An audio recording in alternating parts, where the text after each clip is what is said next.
Halo semuanya, pada video kali ini saya akan membahas tentang perkembangan agama Buddha di Sri Lanka, Cina, dan Indonesia. Pertama, latar belakang historis sebelum masuknya ajaran Buddha. Di Sri Lanka, sebelum ajaran Buddha masuk, masyarakat Sri Lanka menganut kepercayaan, animisme, dan agama-agama lokal yang menghormati roh leluhur serta alam. Ajaran ini berkembang dalam budaya agraris, di mana pemujaan kepada dewa-dewa yang terkait dengan panen, hujan, dan keberuntungan sangat mendominasi.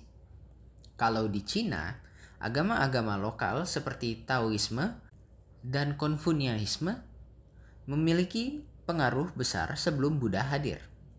Taoisme menekankan harmoni dengan alam dan kekuatan kosmis, sedangkan Konfusianisme fokus pada etika sosial dan hubungan antar manusia. Kepercayaan rakyat juga berkembang, termasuk penghormatan kepada leluhur. Yang terakhir, kalau di Indonesia, sebelum masuknya agama Buddha, masyarakat Indonesia menganut kepercayaan animisme dan dinamisme. Kepercayaan ini didasarkan pada kekuatan gaib yang terdapat dalam alam dan benda-benda tertentu. Pemujaan kepada roh nenek moyang serta penggunaan jimat dan mantra adalah bagian dari tradisi ini. Sekarang, mari kita membahas perkembangan agama Buddha di Sri Lanka.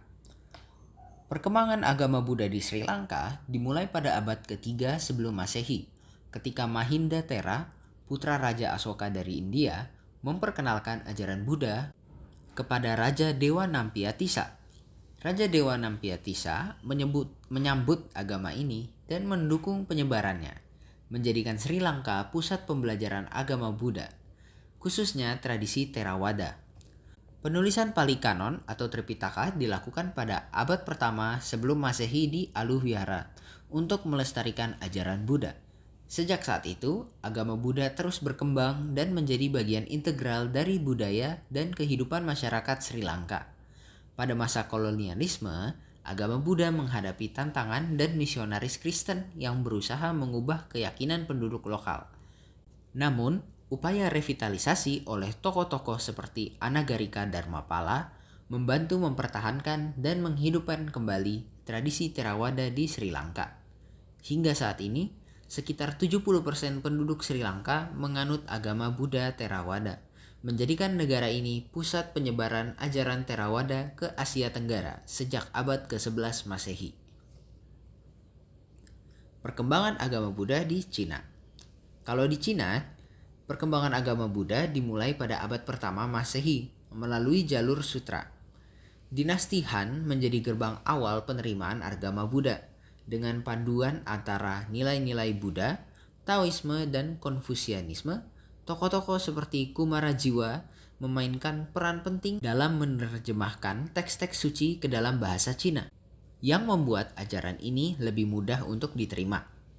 Pada masa dinasti Tang, agama Buddha mencapai puncak pengaruhnya dengan banyaknya guru-guru spiritual yang muncul dan berkembangnya seni pahat patung Buddha, serta pembangunan sekolah-sekolah ajaran Buddha. Agama Buddha di Cina tidak hanya mempengaruhi aspek spiritual, tetapi juga seni, arsitektur, dan filsafat Tionghoa. Pada puncak keemasan dinasti Tang, agama Buddha berkembang sangat pesat dengan dihasilkannya banyak guru-guru spiritual yang berpengaruh. Selain itu, agama Buddha juga mengalami proses adaptasi dengan budaya lokal, menghasilkan berbagai aliran seperti Zen yang sangat terkenal. Latar belakang Indonesia sebelum masuknya ajaran Buddha. Latar belakang Indonesia itu tadi sudah saya bahas secara sekilas. Sekarang saya akan bahas dengan lebih dalam. Sebelum masuknya ajaran Buddha, Indonesia mengalami periode yang kaya akan keragaman budaya dan kepercayaan. Masyarakat Nusantara pada masa itu umumnya menganut kepercayaan yang tadi animisme dan dinamisme, yang menekankan hubungan spiritual dengan alam dan roh nenek moyang. Praktik animisme dan dinamisme ini mencerminkan pemahaman mereka terhadap dunia spiritual dan fisik, di mana berbagai ritual dilakukan untuk menghormati roh nenek moyang dan menjaga keseimbangan alam. Selanjutnya, karena pengaruh perdagangan, Seperti jalur perdagangan internasional pada masa itu, Indonesia telah menjadi bagian dari jaringan perdagangan internasional yang melibatkan India, Tiongkok, dan Timur Tengah. Melalui jalur laut ini, barang-barang seperti rempah-rempah dan hasil bumi diperdagangkan, yang juga membuka jalan bagi pertukaran budaya dan agama. Sehingga karena itulah agama Buddha masuk ke Indonesia. Perkembangan agama Buddha pada masa kerajaan di Indonesia. Agama Buddha memainkan peran yang sangat penting dalam sejarah dan kebudayaan Indonesia, terutama pada masa-masa kerajaan.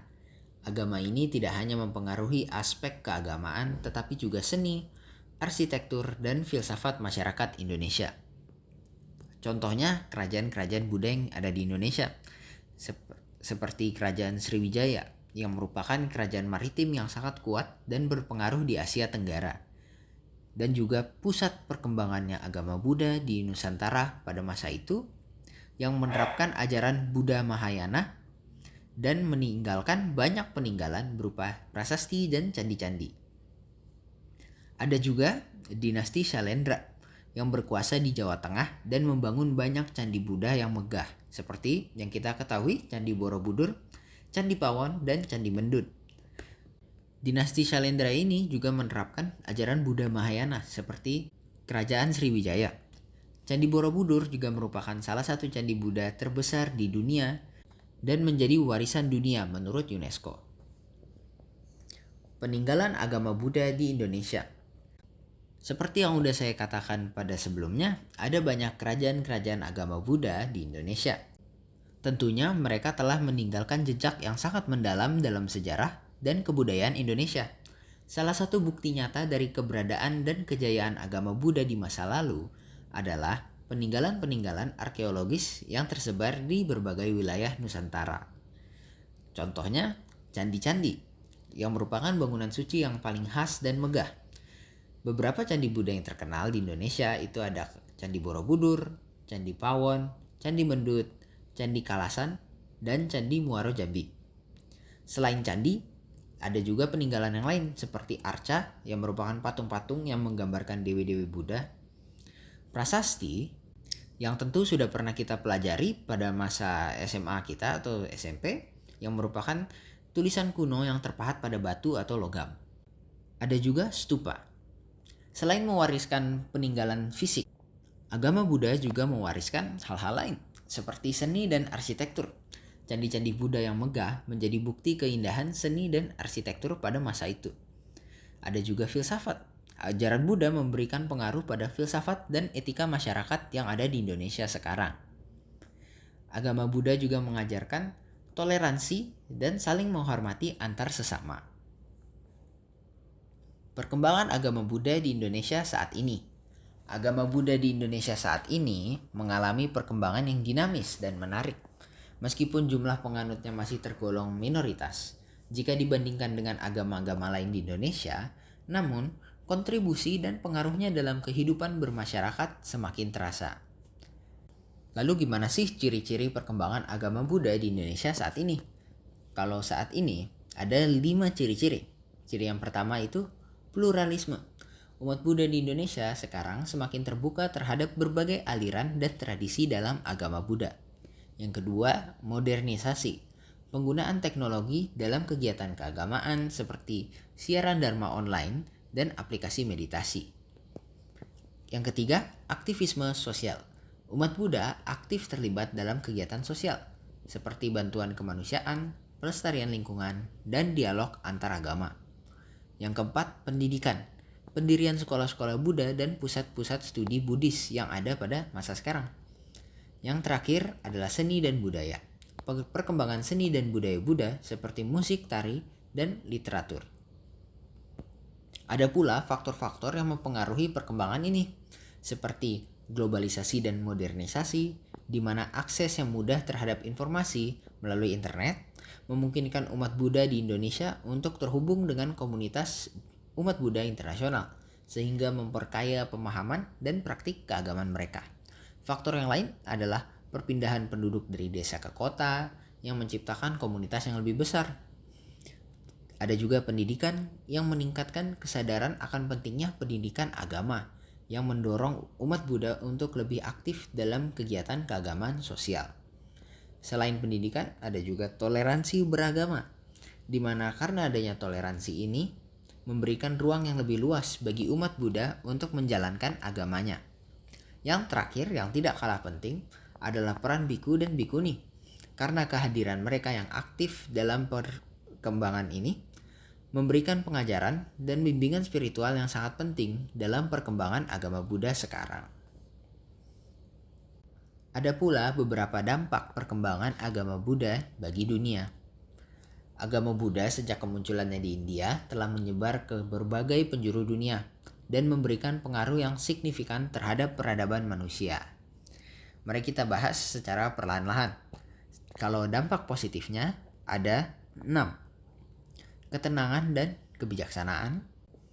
Maksudnya ini, di ajaran Buddha menekankan pada meditasi dan kesadaran diri, yang telah memberikan kontribusi besar dalam menciptakan individu yang lebih tenang dan bijaksana. Yang kedua, toleransi dan kerukunan. Nilai-nilai toleransi, kasih sayang, dan non-kekerasan yang diajarkan Buddha telah mendorong terciptanya hubungan yang lebih harmonis antara individu dan masyarakat. Dampak yang ketiga adalah etika dan moral. Ajaran moral Buddha seperti Pancasila telah menjadi dasar etika dan moral bagi banyak orang di dunia, mendorong perilaku yang baik dan menghindari tindakan yang merugikan orang lain. Selain itu, dampak agama Buddha adalah perdamaian dunia, karena ajaran Buddha menentang kekerasan dan konflik yang telah menjadi inspirasi bagi banyak gerakan-gerakan perdamaian di seluruh dunia. Agama Buddha juga memberikan dampak baik pada perkembangan seni dan budaya dengan seni dan arsitekturnya. Dan yang terakhir adalah dampak agama Buddha dalam sistem kesehatan. Karena praktik meditasi yang berasal dari tradisi Buddha telah menjadi bagian yang integral dalam sistem kesehatan modern, di sini membantu mengatasi berbagai masalah kesehatan fisik dan mental seperti stres. Selain dampak positif, ada pula dampak negatif dari agama Buddha. Dampak negatifnya itu adanya sekte-sekte yang menyimpang, seperti agama-agama lain di bumi ini. Buddhisme juga mengalami perkembangan sekte-sekte yang menyimpang dari ajaran aslinya, sehingga dapat menimbulkan penyalahgunaan agama. Ada juga dampak yang lain, yaitu ekstremisme. Dalam beberapa kasus, pemahaman yang sempit terhadap ajaran Buddha dapat memicu sikap yang ekstrim dan intoleransi. Yang terakhir, komersialisasi. Komersialisasi agama Buddha seperti penjualan barang-barang keagamaan dan wisata religi dapat mengaburkan makna sebenarnya dari ajaran Buddha itu sendiri. Ada pula dampak-dampak lain yang terjadi dalam berbagai bidang yang tidak bisa dikategorikan secara langsung itu pasti positif atau pasti negatif. Seperti pada bidang filsafat, Buddha telah memberikan kontribusi yang besar dalam perkembangan filsafat, terutama dalam bidang epistemologi, metafisika, dan etika. Kalau secara psikologi, konsep-konsep Buddha seperti karma, reinkarnasi, dan anicca telah menginspirasi banyak penelitian dalam bidang psikologi. Kalau dalam bidang sosial, Buddha telah memberikan kontribusi dalam pengembangan masyarakat yang lebih adil dan berkelanjutan dengan menekankan pada kesetaraan, keadilan sosial, dan pelestarian lingkungan. Sekian pembahasan saya kali ini, kurang lebihnya mohon maaf. Thank you for watching.